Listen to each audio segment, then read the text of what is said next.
नमस्कार दोस्तों, growth capital channel में आपका स्वागत है। दोस्तों, जब निफ्टी 26,000 का लाइफ हाई बना रहा था सितंबर मंथ के अंदर, तब हमने देखा कि वहां से एक गिरावट होती है। जी हाँ, और जब मार्केट गिरता है तो बहुत सारी चीजें सामने आती है कि वैल्यूएशंस बहुत हाई है, मार्केट बहुत चल चुका है इसलिए करेक्ट हो रहा है।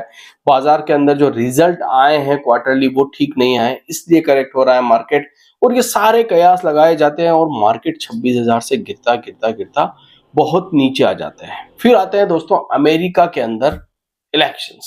जी हाँ, कमला हैरिस और डोनाल्ड ट्रंप आमने सामने होते हैं दोस्तों, और मार्केट ये अनुमान लगाता है। देखिए, मार्केट हमेशा अनुमान लगाता है और मार्केट ये अनुमान लगाता है कि अगर डोनाल्ड ट्रंप जीतते हैं तो ये दुनिया भर के मार्केट के लिए बहुत अच्छा होगा और इससे इंडिया का स्टॉक मार्केट भी बूम करेगा। ऐसे मार्केट अनुमान लगाते हैं। और साथ ही साथ अडानी ग्रुप, जी हाँ, अडानी ग्रुप को लेकर भी ये कयास लगाए जाते हैं कि अगर डोनाल्ड ट्रंप जीत के आते हैं अडानी ग्रुप के लिए बहुत अच्छी बात होगी। और इससे अडानी ग्रुप के शेयरों में भी हमने देखा कि डोनाल्ड ट्रंप के जीतने से उछाल आता है। मगर दोस्तों, कहानी में एक बहुत बड़ा ट्विस्ट आ जाता है। जैसे ही डोनाल्ड ट्रंप गद्दी पे बैठते हैं दोस्तों, वो बहुत जोर से दहाड़ते हैं और कहते हैं मैं सभी देशों के ऊपर टैरिफ लगा दूंगा। और खास करके वो देश जो मेरे खिलाफ रणनीति लगा रहे थे, डॉलर को गिराने की बात कर रहे थे, डॉलर को बर्बाद करने की बात कर रहे थे, और वो कह रहे थे कि हम एक ऐसी करेंसी लाएंगे, जी हाँ, जो डॉलर को आगे चलकर चुनौती देगी। और उसमें ब्रिक्स देश शामिल थे और हमारा भारत भी ब्रिक्स देशों में ही आता है। चाहे आप बात कर लीजिए इंडिया, चाइना, रशिया, ब्राजील, ये सारे देश मिलकर दोस्तों, ऐसा डोनाल्ड ट्रंप को लग रहा था कि अपना रुपया छापने वाले हैं, अपनी करेंसी छापने वाले हैं और डॉलर को गिराने वाले हैं। और वही हुआ दोस्तों जिस बात का डर था। मार्केट डोनाल्ड ट्रंप जैसे ही टैरिफ की बातें करते हैं दोस्तों, वो एक एक करके एक एक देश को डराना चाहते हैं और डराने के बाद वो पूरी दुनिया के स्टॉक मार्केट में हलचल मचा देते हैं। और जो हमने सोचा था उसका उल्टा होते हुए हमें देखने को मिलता है। मतलब डोनाल्ड ट्रंप के आने से दुनिया भर के मार्केट में खलबली मच जाती है और खास करके भारतीय बाजार दोस्तों अभी तक समझ नहीं पा रहे हैं। तो दोस्तों, आगे क्या होगा? बात तो यह है कि अब आगे चलकर क्या होगा। क्या मार्केट इसी तरह गिरता रहेगा जैसे आज आपने ताश की पत्तों की तरह गिरता हुआ देखा बाजार को, या बाजार रीबाउंड करेगा? अब ये ख्याल आपके मन में भी आ रहा होगा और तभी इंसान एक बहुत बड़ी गलती कर देता है दोस्तों, बहुत बड़ी मिस्टेक कर देता है जो उसे नहीं करनी चाहिए। देखिए, अभी तक बहुत सारे लोग कैश में बैठे होंगे, वो सोच रहे होंगे बाजार जब गिरेगा तब हम खरीदेंगे, बाजार जब गिरेगा तब हम खरीदेंगे। 26,000 का मार्केट गिरते गिरते 22,000 के नजदीक आ गया और अब बहुत सारे लोग खरीदने के बारे में सोच रहे होंगे। क्या क्या ये सही समय है खरीदारी का, या यहां पर भी हमसे कोई गलती होने वाली है? आज के मार्केट के आंकड़े देखेंगे और चार्ट पर चलेंगे दोस्तों, और वहां पर हम समझने की कोशिश करेंगे कि एक्चुअल में बाजार क्या सही लेवल पर आ चुका है या बाजार में अभी भी गिरावट बाकी है। क्या क्वार्टरली रिजल्ट, देखिए, जब इंडियन स्टॉक मार्केट गिर रहा था उसकी अपनी परेशानियां थी, रिजल्ट ठीक नहीं आए, गिरावट का वो भी एक कारण बना। जी हाँ, खबरें चारों तरफ पॉजिटिव थी इसलिए भी बाजार गिरा। हमेशा याद रखना, बाजार तब गिरेगा जब सब जगह पॉजिटिव खबरें होगी दोस्तों। नेगेटिव खबर पे बाजार तो जब गिर जाता है तब नेगेटिव खबर आती है। पहले पॉजिटिव 26,000 का जब निफ्टी था सितंबर मंथ में, कोई नेगेटिव खबर नहीं थी दोस्तों। भारत के अंदर नरेंद्र मोदी जी की सरकार बन चुकी थी, एनडीए सत्ता में आ चुकी थी और एनडीए के वो सारे घटक दल एनडीए के साथ थे। रेल मंत्री भी हमारे वही थे, कृषि मंत्री भी हमारे वही थे, फाइनेंस मिनिस्टर भी हमारे वही थे।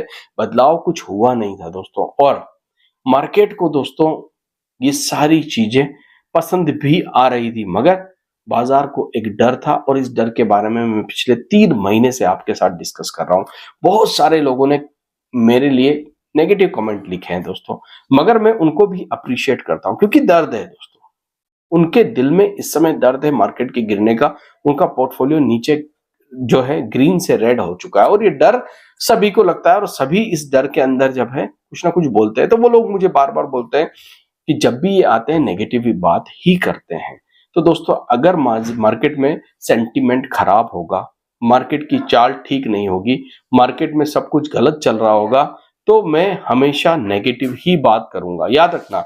क्योंकि देखिए, जब बाजार पॉजिटिव था तो हमें बात करने में कोई प्रॉब्लम नहीं थी, मगर इस समय मार्केट जो है वो नेगेटिव है और मैं आपको देखते हुए खड्डे में तो नहीं गिरा सकता हूं। जी हाँ, अगर मुझे कुछ गलत लग रहा है तो मैं गलत ही बोलूंगा, अगर मैं उस गलत को सही करके आपके सामने परोस दूंगा तो शायद आप गलत डिसीजन ले लेंगे। तो चलिए आज देखते हैं डेटा को, एक्चुअल में क्या डेटा निकल के आ रहे हैं और इन डेटा के अंदर क्या दिख रहा है दोस्तों, क्यों एफआईआई जो है वो लगातार सेलिंग कर रहे हैं और बड़े बड़े आंकड़े आप आज आपके सामने रखने वाला हूं। एफआईआई जो है दोस्तों बहुत अग्रेसिवली सेलिंग कर रहे हैं और जब जब ये अग्रेसिवली सेलिंग करते हैं इसका मतलब खरीदारी का मूड नहीं है और अभी भी इनको वैल्यूएशंस जो है बहुत ज्यादा महंगी लग रही है। देखिए दोस्तों, पूरी दुनिया आपसे ये कहेगी कि हमारा इमर्जिंग मार्केट है और इमर्जिंग मार्केट को जो है ज्यादा, आज एक सिटी की रिपोर्ट भी आई है, सिटी की रिपोर्ट में उन्होंने कहा है कि भारत पर हम बुलिश है, मगर याद रखना वो एक दिन का व्यू नहीं बताते हैं, वो एक साल का व्यू बताते हैं। वो ये नहीं कहते हैं कि पहले मार्केट इतना गिरेगा फिर बढ़ेगा, ठीक है। तो हमें तो सही समय पर सही एंट्री चाहिए और उस सही एंट्री के लिए हम इस समय वेट कर रहे हैं। जी हाँ, इंतजार कर रहे हैं कि हमें वो कब मिलेगा टाइम जब हम सही एंट्री कर सकेंगे। तब देखिए, मार्केट में सभी लोग पैसा कमाते हैं, जिन्होंने टॉप पर एंट्री की वो भी कमाएंगे, जिन्होंने बॉटम पे की है वो भी कमाएंगे। बस फर्क इतना है कि जिसने बॉटम पर एंट्री की है दोस्तों वो बहुत जल्दी कमा लेगा और जिसने टॉप पर एंट्री की है शायद उसको समय दुगना देना पड़ेगा। तो चलिए आज के डेटा को देखते हैं और वहां पर समझने की कोशिश करते हैं कि मार्केट के अंदर इस समय चल क्या रहा है और आगे जो है बाजार किस प्रकार से खेल कर सकता है। तो वीडियो अगर आपको अच्छा लग रहा है दोस्तों तो प्लीज इसे लाइक कर दीजिए, मेहनत बहुत लगती है। सब्सक्राइब कर लीजिए अगर अभी तक आपने सब्सक्राइब नहीं किया है और ग्रोथ कैपिटल लर्निंग चैनल, जी हाँ दूसरा चैनल हमारा, उसका लिंक डिस्क्रिप्शन बॉक्स में, आप उसे जाके भी सब्सक्राइब कर सकते हैं। तो चलिए चलते हैं डेटा के ऊपर। सबसे पहले दोस्तों डिस्क्लेमर, किसी प्रकार से कोई बाय सेल रिकमेंडेशन नहीं है, वीडियो सिर्फ इंफॉर्मेशन एजुकेशन पर्पस के लिए बनाया जा रहा है। अगर आज के दिन की हम मार्केट की बात करते हैं दोस्तों तो बाजार में सभी को पता है कि ब्लड बाथ हुआ है दोस्तों, ठीक है। इसका अंदाजा हमें फ्राइडे के दिन ही लग गया था कि मार्केट में ब्लड बाथ होगा। आज अगर आप देखेंगे निफ्टी 50 अगर 250 पॉइंट गिरा है तो वहीं अगर हम स्मॉल कैप को देखें तो 601 पॉइंट की गिरावट हमें यहाँ देखने को मिली। मिड कैप 316 पॉइंट गिरा है, मतलब कहीं पर छुपने की जगह तो नहीं थी दोस्तों। और साथ ही साथ सेंसेक्स में बड़ी गिरावट हुई दोस्तों और बैंक निफ्टी भी अपने आप को बचा नहीं पाया।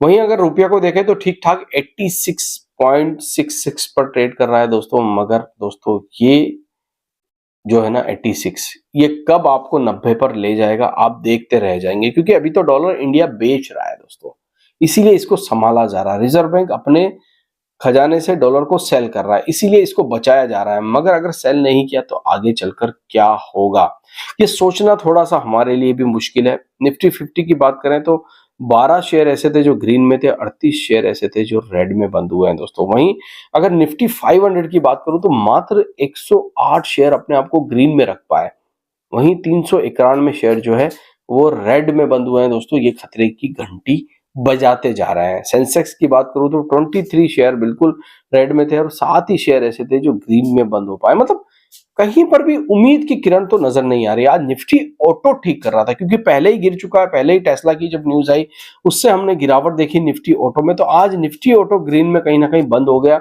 वरना आज एडवांस डिक्लाइन का जो रेशो है दोस्तों वो भयानक रेशो है। किसी किसी सेक्टर में तो सारे के सारे शेयर जैसे रेड में ही थे। अगर आप निफ्टी मेटल को देखेंगे तो 15 के 15 शेयर रेड के अंदर चले गए।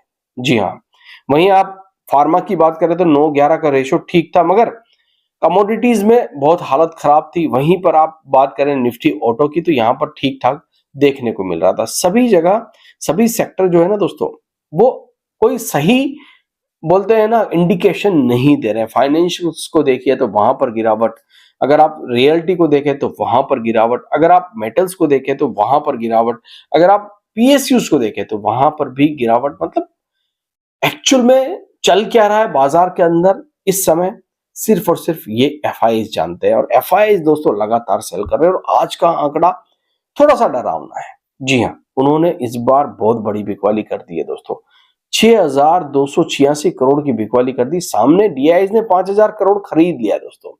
देखिए ये जो रेड है ना, ये रेड कि जितना रेड बनता जा रहा है उतना डीआईएस खरीदते तो जा रहे हैं, मगर रिटेल इन्वेस्टर का कॉन्फिडेंस लूज कर रहे हैं दोस्तों। जी हाँ, और ये लूज होता जा रहा है क्योंकि जो रिटेल इन्वेस्टर पहले ये देखा करता था मेरा पोर्टफोलियो हर दिन ग्रीन हो रहा है और उसको उस प्रकार से उत्साह मिलता था, वो और इन्वेस्ट करता था, मगर अब जो ग्रीन था वो रेड हो गया दोस्तों, और जो कॉन्फिडेंस था वो लूज हो गया, और धीरे धीरे करके पोर्टफोलियो जो है माइनस में जाता जा रहा है।